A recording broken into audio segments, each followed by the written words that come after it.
Oi, pessoal, vamos dar continuidade aqui a alguns exemplos e também, no final, avaliar como que ficaria o valor esperado de uma binomial com parâmetros n e p. Então, o que eu vou fazer nesse último vídeo aqui? Eu vou pegar um caso específico, uma binomial com parâmetros, sei lá, 3 e 1/4, por exemplo, e aí a gente faz o cálculo diretamente do valor esperado dessa variável. E a gente tenta buscar um padrão, né? A gente tenta generalizar isso. E ao final eu provo, né, qual que é a fórmula que retorna o valor esperado de uma binomial NP, tá? Então vamos começar aqui com um experimento de, sei lá, lançar uma moeda viciada 3 vezes e contar quantas caras aparecem. A gente já sabe que isso é binomial, né? Então temos aqui o lançamento. Lançamos uma moeda viciada com a probabilidade de cara. Vou colocar 1/4. Tá?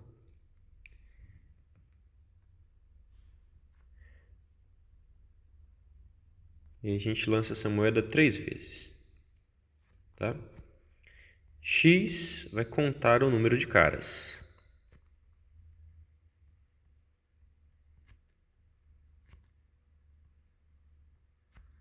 Em particular, nós temos aqui que x assume os valores 0, 1, 2 e 3. Né? A distribuição é binomial, então a gente sabe que a gente sabe que a probabilidade de 0 vai ser 3 escolhe 0, 1/4 elevado a 0, 3/4 ao cubo. 3 escolhe 0 é 1, 1/4 a 0 é 1. Então fica 27 sobre 4 vezes 4 vezes 4, que é 64. A probabilidade de 1 é 3 escolhe 1, 1/4 elevado a 1, 3/4 elevado a 2. 3 escolhe 1 é 3, vezes 1/4 vezes 9 sobre 16. Deu também 27 sobre 64.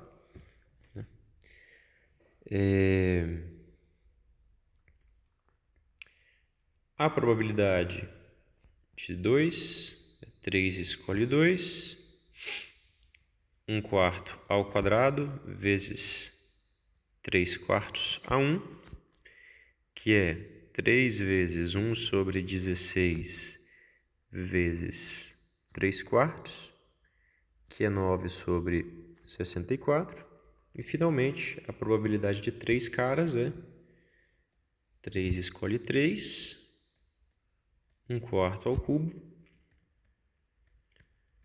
3/4 a 0. 3 escolhe 3 é 1, 3/4 a 0 é 1, fica só 1 sobre 64. Repara que 27 mais 27, 54, mais 9 mais 1, 64. Então, a soma dessas probabilidades de fato é 1, tá tudo certinho, né? É uma distribuição de probabilidade. Agora, nós estamos interessados no valor esperado da variável x, que é aquela noção de média das observações, né? O valor esperado é definido como observação vezes probabilidade, soma de todas essas parcelas.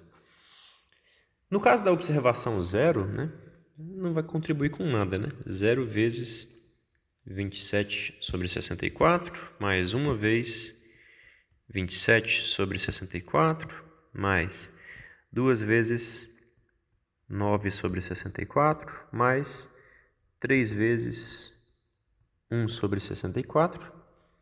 Isso resulta em 27 mais 18 dá 45, mais 3, 48 sobre 64. Repara que a gente pode simplificar isso aqui, né? Dividindo por 4, né? Isso é 12 sobre 16, dá para dividir de novo por 2, né?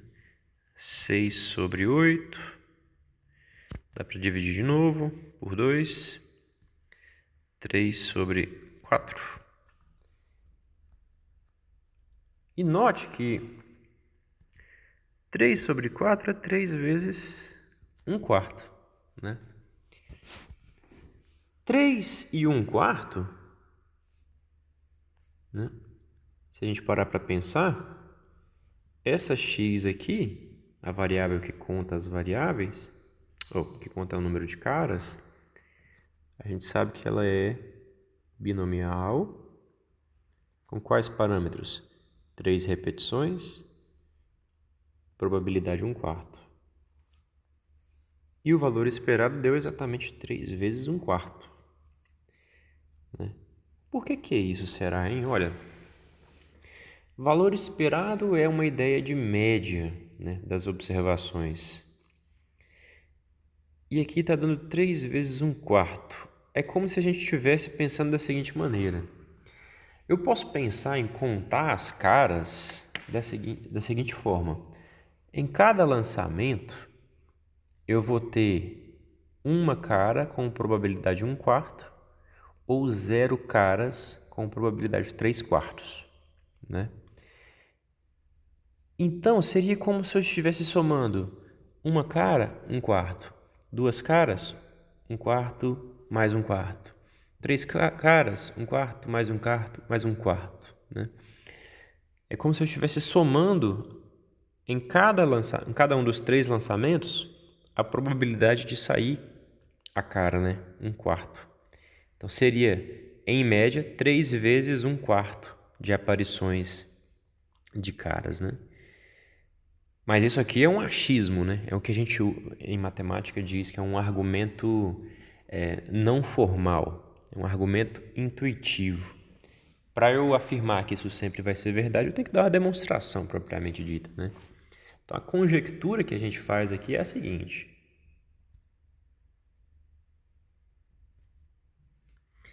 Se x tem distribuição binomial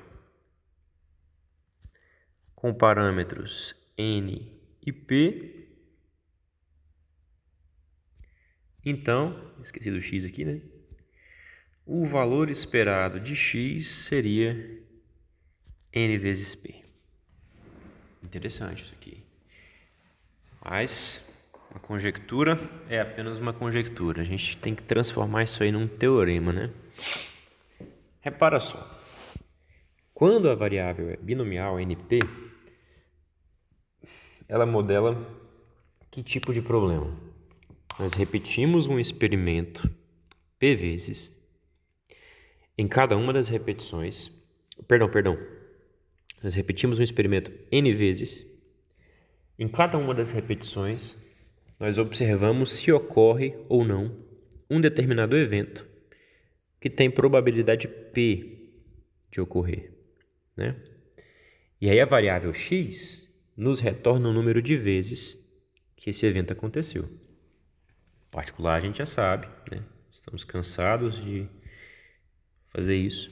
A imagem dessa variável é: o evento pode acontecer 0 vezes, pode acontecer uma vez, pode acontecer 2 vezes, ou pode acontecer em todas as n repetições.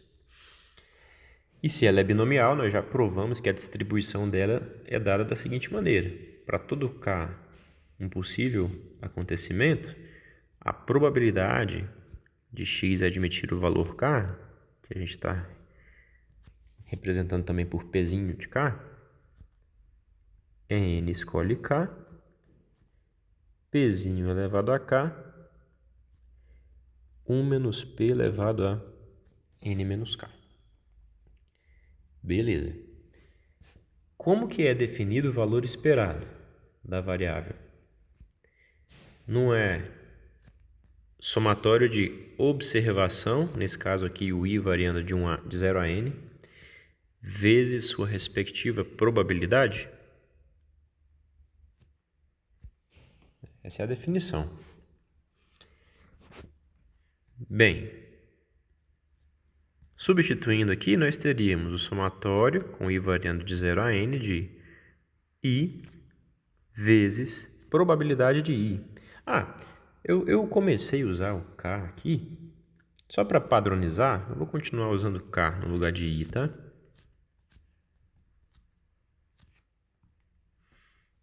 K indo de 0 até K vezes PK.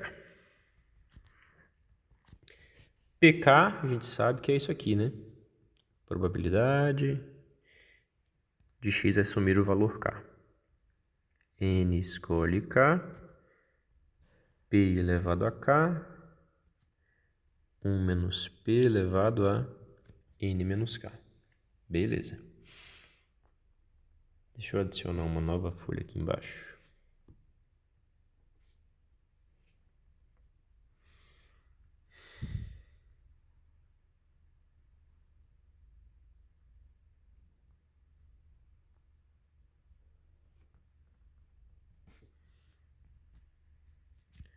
Então, nós temos o somatório de...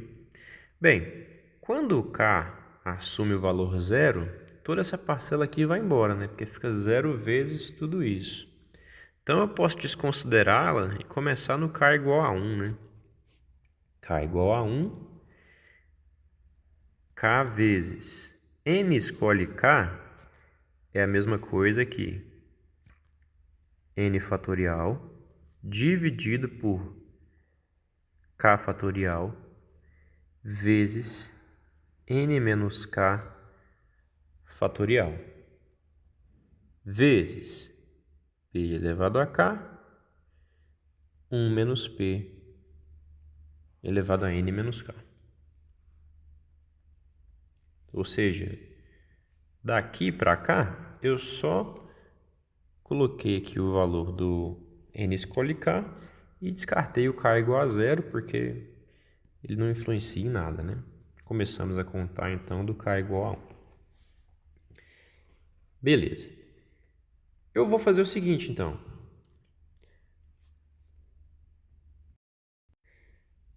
Esse K pode simplificar com isso aqui. E aí, só por uma questão de conveniência, que vai ficar um pouco mais claro quando a gente lembrar de qual que é o nosso objetivo final, eu vou tirar um N daqui e um P daqui. Ou seja, eu vou reescrever da seguinte maneira. Tiro um N, tiro o P, que já é o que a gente quer, né? N vezes P. Somatório de esse K cortou com o K fatorial, embaixo vai ficar K menos 1 fatorial, né? Como eu tirei um N daqui, o numerador fica N menos 1 fatorial, porque N vezes N menos 1 fatorial é N fatorial. Dividido por, como o K cancelou com o K fatorial, vai ficar K menos 1 fatorial, N menos K fatorial. Como eu tirei um P, né? Aqui era P elevado a K, eu joguei um P para fora, fica P elevado a K menos 1 vezes 1 menos P elevado a N menos K. E o K aqui está variando de 1 até N. Agora, eu vou fazer o seguinte, vou chamar de S o K menos 1, só para simplificar nossa escrita, tá? De modo que vai ficar NP somatório de N menos 1 fatorial dividido por K menos 1, eu estou chamando de S, né? Então vai ficar S fatorial N menos 1 menos S fatorial. Opa, que é isso, professor? Olha só. N menos K fatorial não é a mesma coisa que N menos 1 menos K mais 1. Somei 1, subtraí 1, mudou nada. Só que isso é N menos 1 menos K menos 1, né? Menos K, menos com menos mais, beleza? E K menos 1 eu estou chamando de S. Então, a mesma coisa que N menos 1 menos S fatorial, beleza?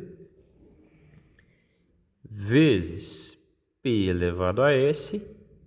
E aqui de novo, 1 menos P, no lugar de N menos K, N menos 1 menos S. Estou me livrando da notação K. E por que eu vou fazer isso? Porque agora, ó, se o K vai de 1 até N, K menos 1 vai de 0, 1 menos 1, até N menos 1. Né? K igual a 1, S igual a 0. K igual a N, S igual a N menos 1. Parece que está dificultando as coisas, mas logo logo vocês vão ver que fica de um jeitinho bem agradável. Logo logo não, agora. Espia só. Eu posso reescrever isso aí como? Aqui o S indo de 0 a N, tá? Somatório de S indo de 0 até N menos 1, de N menos 1 escolhe S, N menos 1 fatorial, dividido por S fatorial, vezes N menos 1 menos S. Isso é N menos 1 escolhe S. Bonito, né? Vezes P elevado a S, vezes 1 menos P elevado a N menos 1 menos S.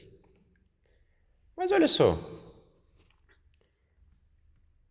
Se eu disponho de uma outra variável, y, que tem distribuição binomial com parâmetros n menos 1 e p, que valores que essa variável assumiria?